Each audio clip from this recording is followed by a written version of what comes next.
Ramai pula cakap yang Vivo X300 Pro ni power.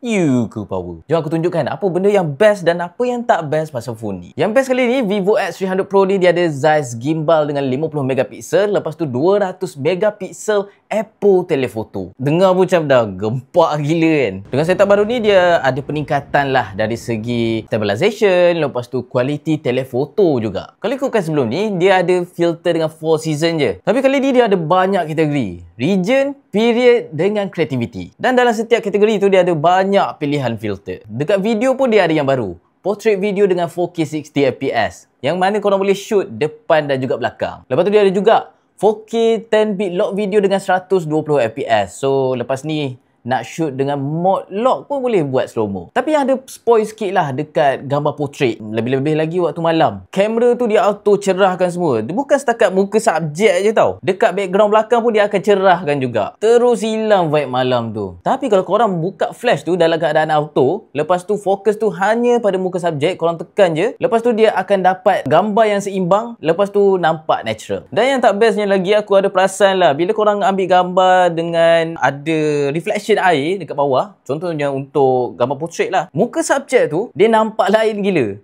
Serius, nampak seram. Mungkin in the next patch update, Vivo akan cuba fix lah untuk benda ni. Okay, yang bestnya lagi, sekarang Vivo dah boleh one tap transfer macam ala-ala korang pakai AirDrop dekat iPhone. Ada juga fungsi Drag and Go yang mana korang boleh hantar je file-file apa dekat mana-mana apps. Korang tak payahlah nak buka apps tu satu-satu. Benda nampak macam simple je, tapi memang membantu untuk jenis yang multitasking. Kamera dah power.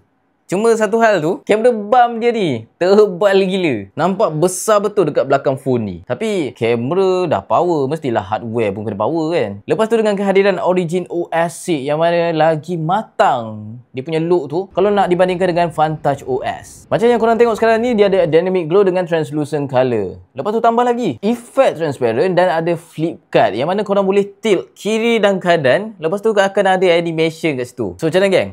Power ke tak power Vivo X300 Pro ni? Banyak peningkatan dia. Tapi yang paling aku suka adalah kehadiran Origin OS 6 tu.